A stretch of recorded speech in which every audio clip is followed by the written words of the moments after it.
Alright, so we're on day 2 of the paint correction on the foreign. Got Diego starting all this tape up over here to protect his pad from these disgusting black plastics. While he's working on all of this on the side panels, I went ahead and started on this trunk. As we can see, I already got this side. This side is pretty beat up. So, pretty big difference. I've only cut this so far, so I still need to polish it, but I'm going to cut this side one more time, and then I'm obviously still need to do this over here. So we're just going to run with that for now. My first pass, I went over it with CarPro Clear Cut, and then the second one, I'm going to hit it with this Roots DA course. I know it's a DA or compound or whatever, but in my book, it doesn't really matter.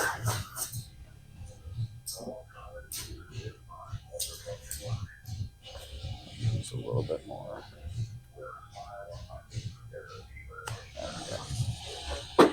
All right, so we're going to catch this bead, and then I'm going to run this at probably about 1,000. Just go over it, probably 5-6 passes. Swung a little bit on that one.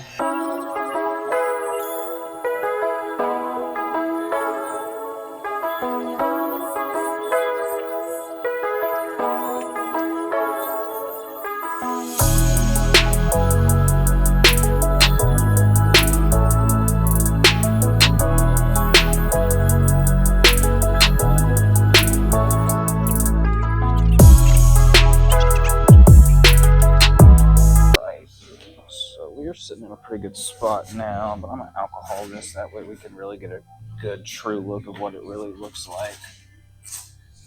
Sometimes that compound, the oils and stuff in it, kind of hide the true surface of it. It's not necessarily any fillers or anything like that, it's just literally the oils in the compound kind of left over on the paint. It'll trick your eyes and you'll think that it looks good, and then you'll go to alcohol it later. It will not look good. There's no point now. I just use 70%, spray it down a little bit, wipe all this off. So as we can tell, pretty much immediately, that brought back quite a bit of haziness into it and is showing our true condition of the paint now.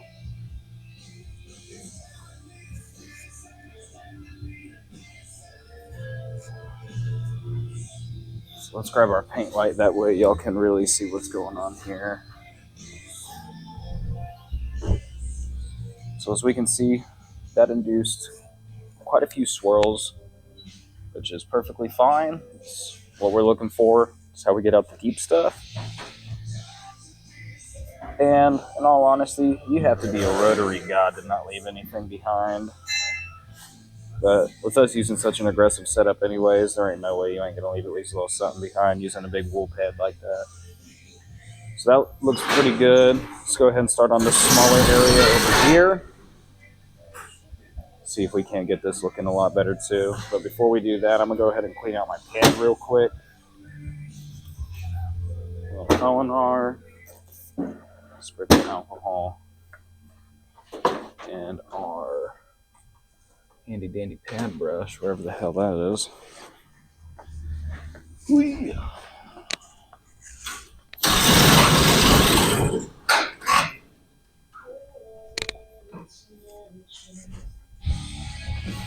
Nope, there she is.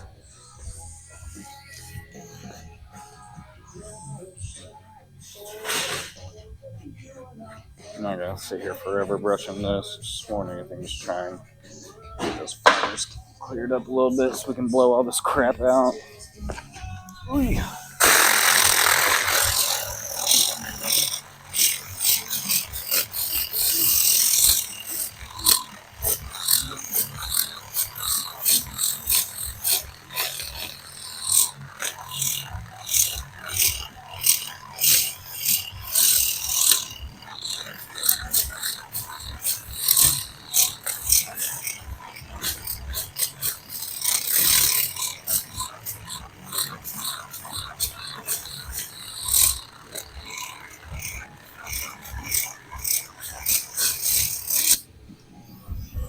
All right, so as we can see, it's obviously not perfectly clean. not really looking to get it perfectly clean right now. After about 2 to 3 panels is when I'll really take the pad off and actually go inside and wash it out, wring it out and all that. But for now, this is going to be good enough just to decrease the amount of compound that's in it, but also to decrease the amount of dust that it's going to be emitting. My rule of thumb personally, almost messed up right there, didn't I? My rule of thumb personally, though, in terms of that, shit, I don't even remember what I was saying. Well, never mind.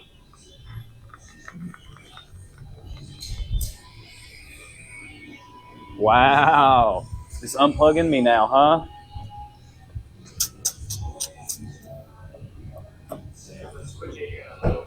It's unplugging me, huh? Right. Pick up this beat and run.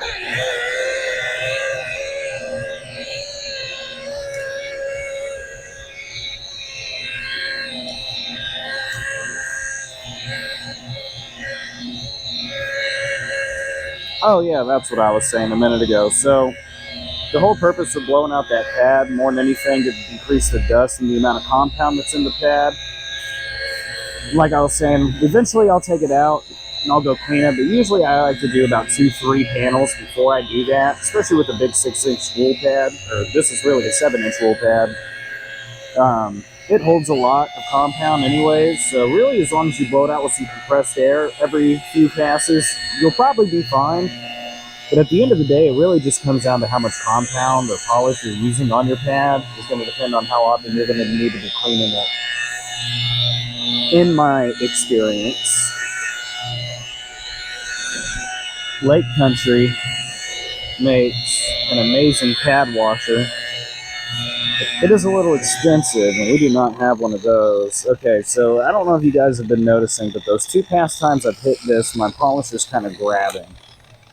So that is telling me that not only am I probably holding it incorrectly in that part, but I also probably need a tiny bit more compound for a little more lubrication. So one thing you can do with a rotary whenever you're catching like that, usually it means that your surface isn't level. So one thing you can do is kind of run your pad like this. And if you just run it over like this and let the polisher kind of go with it, it'll show you which way you need to bend your hands. So I need to come up on my backhand a little bit more and turn it a little bit more to the left when I'm hitting this corner. So now I know that for this next pass. Off the paint, catch the bead.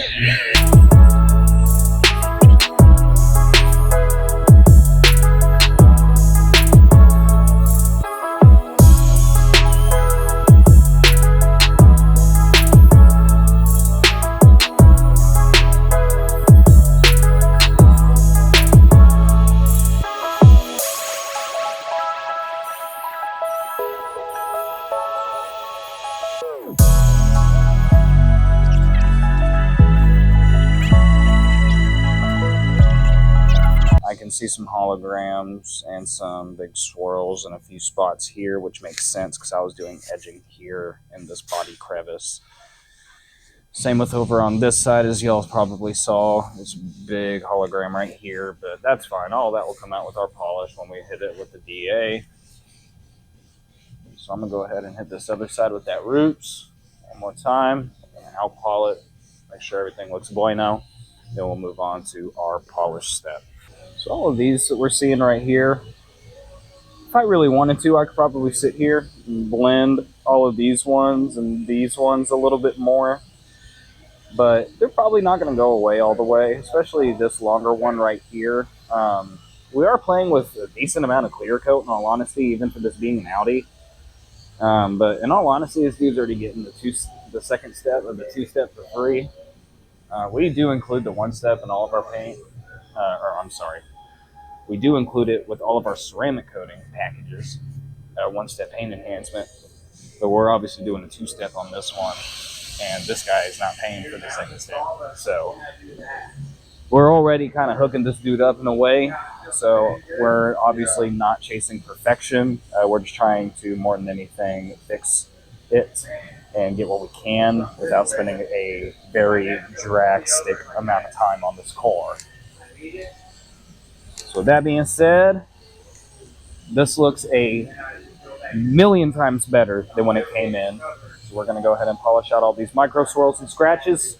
We're going to send it on its way and move on to the next panel. So this is my Milwaukee 21 millimeter random orbital. This is personally one of my favorite tools. A little heavy in terms of cordless polishers. However, I cannot speak firsthand about flex polishers because I genuinely have never had one of their cordless ones. But compared to the Roops and all of those ones, it's definitely a lot heavier. But it is pretty balanced in my opinion. A little loud, but not too crazy.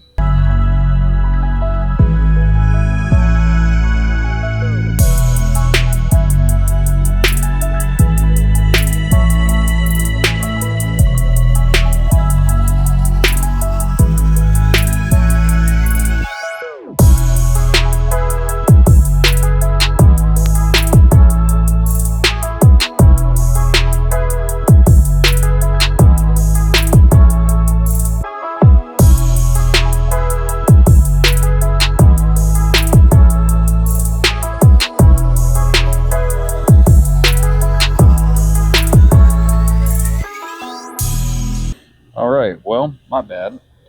The mic was not connected, but we are back doing our polish on this. I switched up the combo a little bit. Instead of using the Roots yellow, I switched over to 3D1 on this HDO pad. So now we're just gonna glaze over all this a few times, wipe it off, move on to the other half, do that. Then we are done with the trunk. New battery, new mic. We should be good now. Yeah, we're just gonna glaze over this a few times, get out those swirls and holograms real quick. And we're gonna move on to the next panel and just keep cutting and polishing.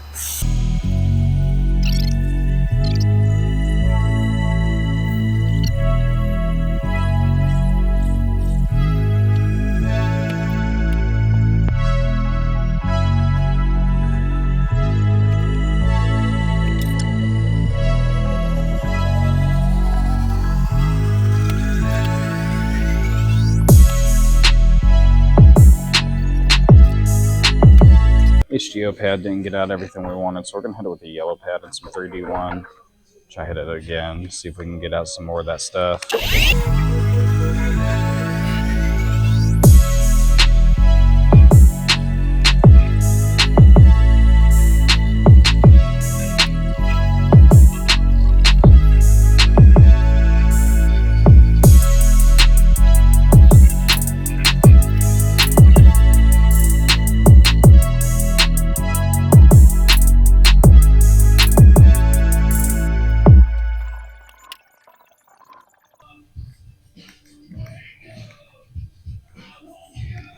Looks like we're gonna be good right there. It looks that valley and over here's still looking a little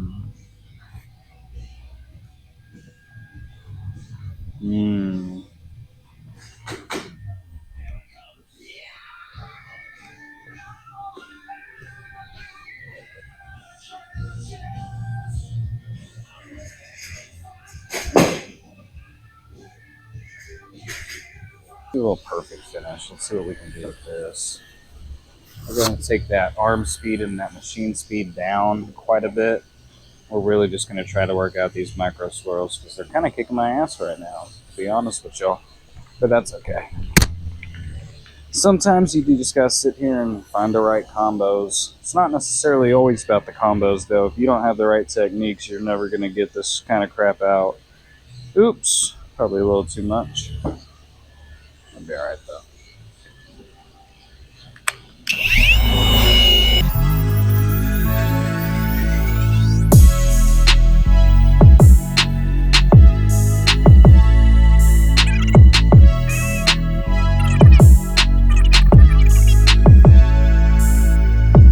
beautiful thing about paint correction is I'm going to sit here and teach y'all all this stuff, and I guarantee at least one person will be like, no, everything he said is wrong.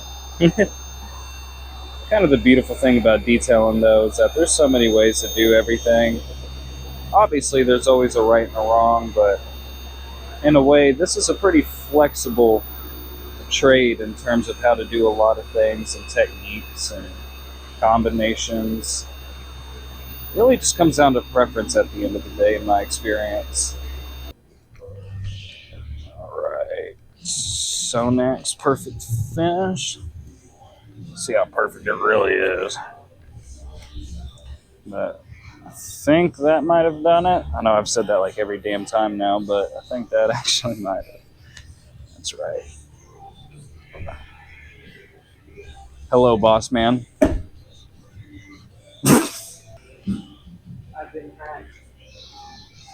That's what they say. Damn.